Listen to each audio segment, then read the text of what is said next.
Present continuous tense, present continuous tense, present continuous tense. তো viewers, আজকে আমরা present continuous টেন্সের 4টি ফর্ম নিয়ে হাজির হয়েছি। কেমন? আগে আমরা প্রেজেন্ট কন্টিনিউয়াস টেন্স কিভাবে চিনতে হয় আমরা তো শিখে গেছি, তাই না?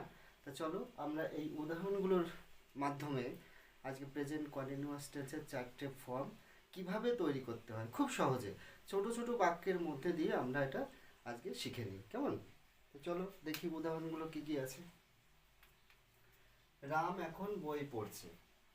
তোমরা জানো ছ, সে, চয় ছয় এইগুলো যদি ক্রিয়াপদের সাথে থাকে তাহলে সেখানে কি হয়? প্রেজেন্ট কন্টিনিউয়াস টেন্স হয়। রাম এখন বই পড়ছে, এর 4টে ফর্ম কি হবে? রাম এখন বই পড়ছে না। রাম কি এখন বই পড়ছে? রাম কি এখন বই পড়ছে না? এই হয়ে গেল 4টে ফর্ম। তাহলে চলো এবার আমরা গঠন প্রণালী কি শিখেছিলাম? শিখেছিলাম একটা সাবজেক্ট থাকবে, মানে প্রথমে সাবজেক্ট বসাবো, তারপরে কি বি ভার্ব, মানে বি ভার্ব কি এম ইজ আর কর্তা অনুসারে যে কোনো একটি, যেমন তারপরে মেন ভার্ব, তার সাথে আইনি যোগ এবং পরে অবজেক্ট। যদি বাক্যে অবজেক্ট থাকে তাহলে অবজেক্ট, অবজেক্ট না থাকলে অন্য কিছু থাকলে আদার থাকলে আদার। কেমন? তাহলে চলো আমরা এই বাক্যগুলো তৈরি করা শিখি। কি বলেছিলাম? প্রথমে সাবজেক্ট, তাহলে কি এখানে রাম সাবজেক্ট, তাই না? তাহলে Ram, Ram third person singular number, তাহলে রামের পরে কি হবে? ইজ। তাহলে রাম ইজ। এখন বই পড়া, পড়া মানে কি? Reading, read. তাহলে রাম ইজ রিডিং বুক। কেমন? এবার দেখো তুমি, রাম এখন বই পড়ছে না, এটা নেগেটিভ। আমরা জানি 4টে ফর্ম, তাই না? অ্যাফার্মেটিভ, নেগেটিভ, ইন্টারোগেটিভ, আর একটা কি নেগেটিভ ইন্টারোগেটিভ। তাহলে এটা হয়ে গেল নেগেটিভ, না বোধক। তাহলে আমরা শিখবো কি? রাম, তুমি রামের পরে যে বি ভার্বটা দেবে তারপরে একটা নট বসাতে হবে। তাহলে রাম ইজ নট, আর বাকিটুকু তুমি বসিয়ে দাও এখানে। রাম ইজ নট রিডিং বুক। কেমন? তাহলে অ্যাফার্মেটিভের সাথে নেগেটিভের পার্থক্যটা কি? জাস্ট ইজের পর একটা নট বসিয়ে দাও। কেমন? তাহলে সেটা নেগেটিভ ফর্ম চলে আসবে। এবার দেখো কি বলছে, রাম কি এখন বই পড়ছে, অর্থাৎ তুমি আস্কিং করছো, জিজ্ঞাসা করছো, তাহলে এটা ইন্টারোগেটিভ হয়ে গেল। তাহলে ইন্টারোগেটিভ যখন হবে তুমি এই ইজটাকে সবার আগে বসিয়ে দাও। কেমন? তাহলে ইজ রাম, বাকিটুকু তুমি বসিয়ে দাও রিডিং বুক। তাহলে ইজ রাম রিডিং বুক। আচ্ছা, এখানে একটা মিসিং হচ্ছে। কেমন? এখন, তাই না? তাহলে বুক নাও করে দাও। কেমন? তাহলে এখানেও নাও করে দাও। এখানেও তাহলে কি করতে হবে? ইজ রাম রিডিং বুক নাও। কেমন? তাহলে এবার পরে দেখো, রাম কি এখন বই পড়ছে না? তাহলে এটা কি করছে? তুমি আস্কিং করছো, জিজ্ঞাসা করছো, অর্থাৎ ইন্টারোগেশন আছে, আবার তার সঙ্গে নেগেটিভ আছে। ঠিক আছে? তাহলে দেখো, রাম কি এখন বই পড়ছে না? তাহলে কির জন্য, এই প্রশ্নটার জন্য তুমি এটাকে সেম বসাও, ইজ রাম, ইজটাকে আগে বসাও। তাহলে ইজ রাম। এই নার জন্য এবার আমরা কি বসাচ্ছিলাম? নেগেটিভে ইজের পরেই তো নট বসাচ্ছিলাম। তাহলে তুমি এই ইজটাকে যদি রামের আগে নিয়ে যাও তাহলে রামের, অবভিয়াসলি রামের পরেই নটটা বসবে। কেমন? তাহলে is Ram not reading book now. বোঝা গেল? নেক্সট নেক্সট এক্সাম্পল দেখি।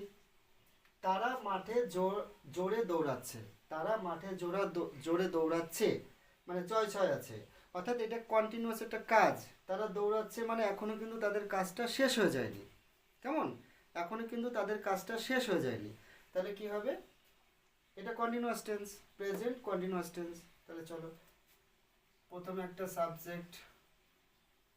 সাবজেক্ট অনুসারে এম ইজ আর, অর্থাৎ they third person plural number. তাহলে কি হবে? এখানে আর হবে। তাহলে they are running, R U N N I N G, they are running. কেমন করে দৌড়াচ্ছে? জোরে। They are running fast.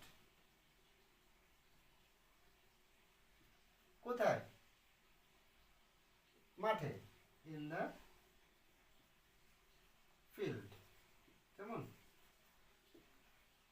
এবার পরে দেখো, তারা মাঠে জোরে দৌড়াচ্ছে না, নেগেটিভ। তাহলে তোমাকে কি করবে? জাস্ট আর এর পরে একটা নট বসাতে হবে। তাহলে they are not running, they are not running fast in the field. Okay, পরে দেখো, তারা কি মাঠে জোরে দৌড়াচ্ছে? তুমি আস্কিং করছো, জিজ্ঞাসা করছো। তাহলে কি এই আরটাকে জাস্ট সবার আগে বসিয়ে দাও। কেমন? তাহলে are they running fast in the field. অবশ্যই শেষে জিজ্ঞাসার চিহ্ন দিতে হবে, যেহেতু এটা ইন্টারোগেশন কোশ্চেন মার্ক কোশ্চেন। এটা তারা কি মাঠে জোরে দৌড়াচ্ছে না? তাহলে কি করব আমরা? প্রথমে আর তো আছেই, আর দে, নার জন্য এখানে কি বসাবে? একটা নট বসাবে। তাহলে they are they not running fast in the field.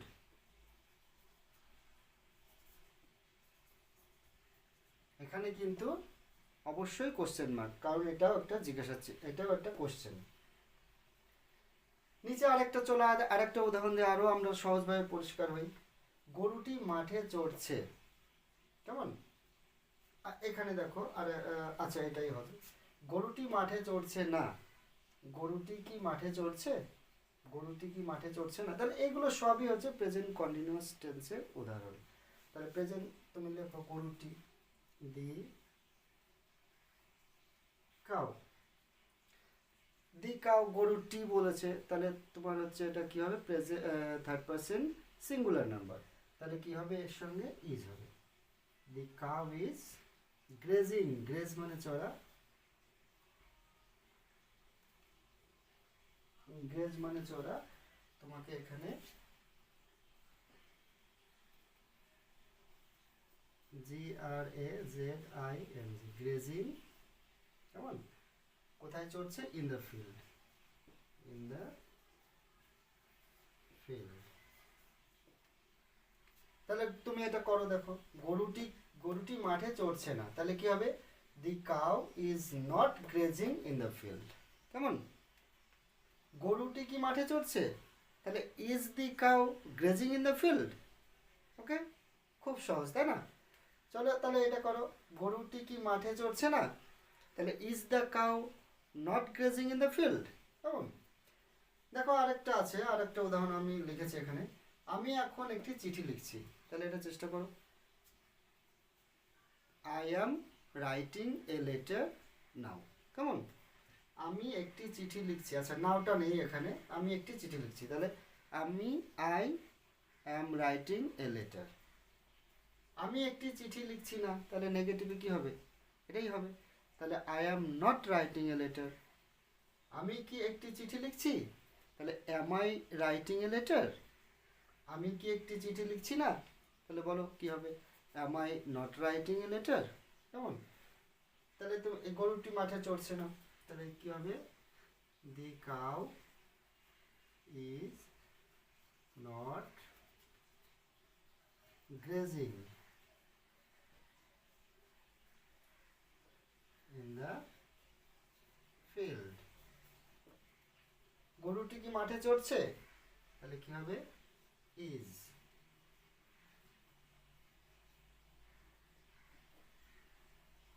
Is the cow grazing?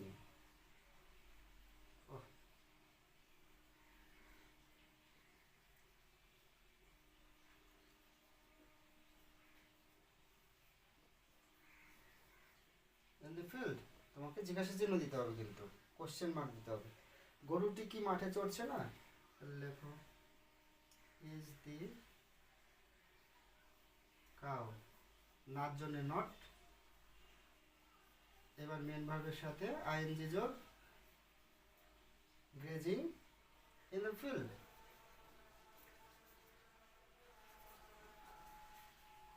তোমাকে জিজ্ঞাসা চিহ্ন দিতে হবে, ঠিক আছে? তাহলে বন্ধুরা, এই ছিল আমাদের আজকের লেসন। তোমরা আশা করি ভালো বুঝতে পেরেছো। আর ভিডিওটি ভালো লাগলে অবশ্যই একটা লাইক দেবে এবং চ্যানেলটিকে সাবস্ক্রাইব করে আমাকে আরও উৎসাহিত করবে। দেখা হবে পরের ভিডিওতে।